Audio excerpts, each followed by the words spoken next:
and this is my Friday recommendation book read. And today, on this cold, rather freezing day, I want to suggest a very wonderful book, which is the latest by Elizabeth Strout, and it's called Tell Me Everything. This is a picture of it. It's a difficult book to describe, very unusual in its content. You aren't quite sure where it's going, and then when you understand, you think it's wonderful. Or at least that's what I thought.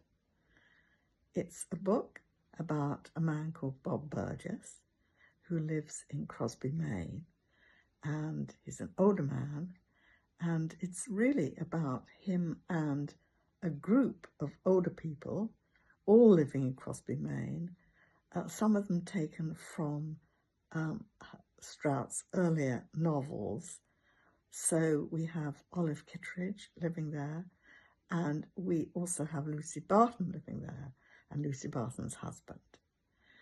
And at the core of it, there are two relationships going on.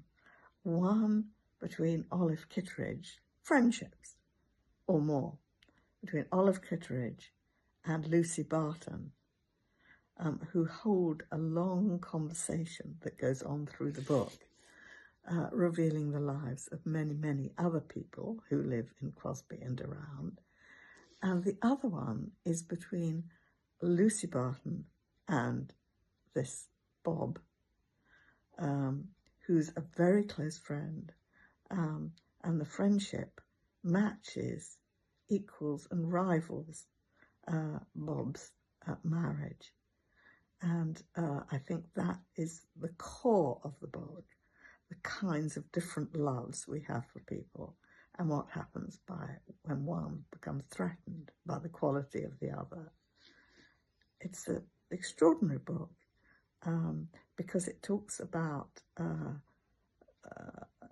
as so often, Strout cuts into an area that is rarely discussed, the quality of connections that we have with different people.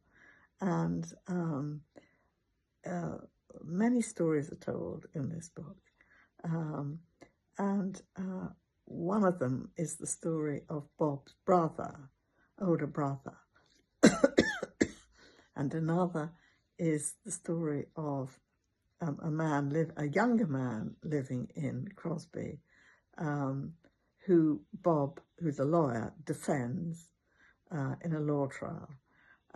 So there's sort of excitement, a little bit of suspense, but it's really the quality of an aspect of life, as I say, so rarely talked about, that shines through in the end in this simply written but deceptively